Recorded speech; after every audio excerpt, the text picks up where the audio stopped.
Salutare! Astăzi vorbim despre soluții de stocare. Prima dată în istoria modernă am avut hard disk-ul sau HDD. Erau destul de populare pe vremuri, aveau spațiu destul de mare de stocare și la un preț relativ decent, însă vitezele de transfer erau limitate. Mai târziu au apărut SSD-urile sau Solid State Drive. Acestea nu aveau componente în mișcare, drept urmare se puteau atinge viteze mai mari, de altfel au fost chiar duble și au reprezentat un salt foarte mare în performanță. Iar în istoria ceva mai recentă au apărut SSD-urile în format M.2, aveau viteze din nou duble față de SSD-urile standard, mult mai mici în dimensiuni și au putut fi folosite în mai multe device-uri. Acum, cum ziceam, și M.2 ăsta se împarte în mai multe feluri și tipuri, cele mai cunoscute fiind SATA și NVMe. Noi o să ne concentrăm pe NVMe în ideea în care ai vrea să-ți cumperi un astfel de SSD. În primul rând, ideal este ca în zilele noastre să mergi direct pe varianta unui NVMe. SSD-urile cele mai vechi nu mai sunt chiar atât de la zi cu vitezele. Este foarte important să te uiți la generații, pentru că în funcție de aceste generații vei ști și ce să-ți cumperi. Și avem generațiile 3, 4 și 5, unde generația a treia este ceva mai veche, însă oferă suficientă performanță și viteză pentru un uz zilnic, mai ales dacă nu vrei să faci chestii complicate, cum ar fi editare în 14K, etc. Chiar sunt foarte ok, inclusiv în prezent.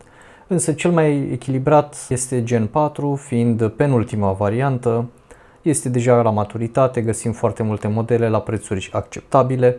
Și aici este cumva balanța cea mai bună privind raportul preț-calitate. Mai departe avem ultima generație, Gen 5, unde avem din nou viteze astronomice, găsim până la 15 GB pe secundă. Cu toate astea, prețul este încă foarte ridicat, iar Gen 5 necesită neapărat o soluție de răcire. Mai departe, importante sunt vitezele secvențiale de citire și de scriere. Astea practic sunt cele pe care le vezi pe cutie sau care sunt ultra marketate de toți producătorii și practic se referă cât de repede poate să transfere drive-ul tău un fișier de, 40 de giga, deci fișiere mari, în mod special acolo.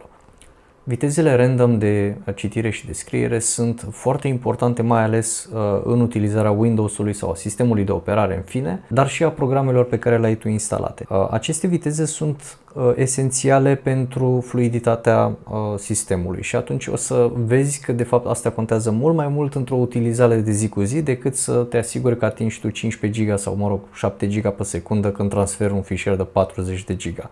Însă, din punctul meu de vedere, cel mai important indice la care tu ar trebui să te uiți este indicele de durabilitate sau TBV, care vine de la Total Bytes Written, iar asta o să-ți arate cam câte date poți scrie și rescrie pe acel drive până când ăla o să crape practic. Ca exemplu, Samsung 990 Pro pentru un drive de 1 tera are un TBV de 600, asta înseamnă că vom putea scrie și rescrie date de 600 TB pe acel drive.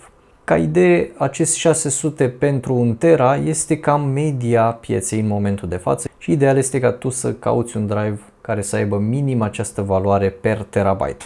Mai există un indice MTBF care vine de la Mean Time Before Failure. Asta se calculează în ore, din ce am observat, mai ales de la Gen 4 în sus, majoritatea au peste 1 milion de ore și ajunge chiar și la 2 milioane în anumite cazuri, deci suficient de mult timp de utilizare non-stop în condiții optime, bineînțeles. Ca să facem o concluzie, în primul rând trebuie să-ți verifici device-ul sau placa de bază să vezi ce port suportă și ce generație eventual, iar apoi este important să urmărești cu atenție aceste specificații. Nu te lăsa păcălit de vitezele pe care le vezi marketate pe net, în reclame, mai știu eu pe unde, pe cutii cu 17 miliarde de giga pe secundă, pentru că oricum nu prea o să atingi vitezele alea mai niciodată. Nu uita că acele viteze sunt făcute în teste de laborator, în niște condiții create special pentru a le atinge.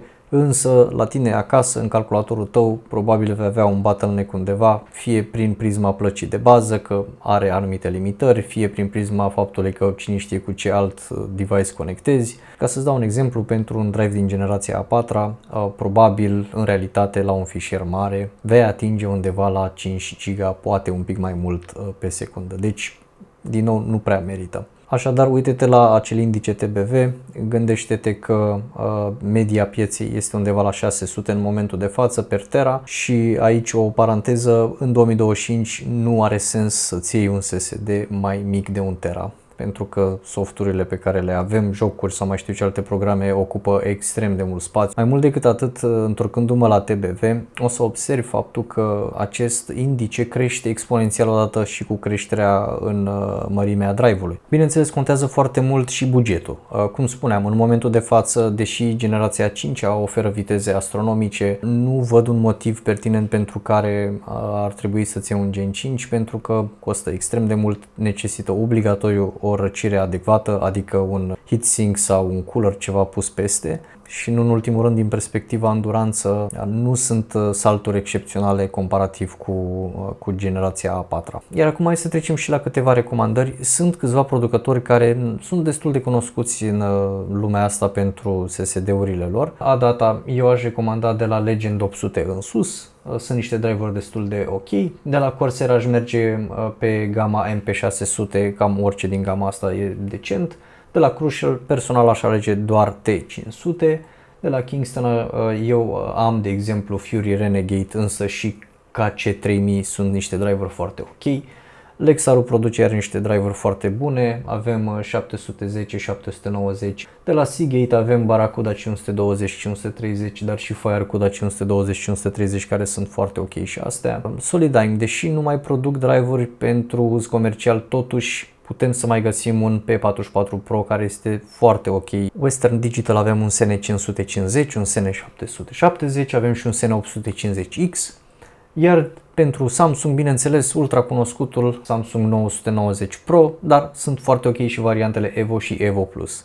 În final, nu uita să faci research-ul, să verifici cu atenție compatibilitatea și să te uiți desigur și la buget și momentan stai departe de Gen 5.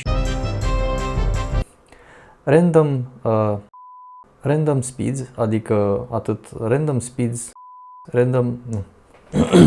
random write speed sau Windows-ul și celelalte softuri mai transferă date de aici colo care să asigure funcționarea calului.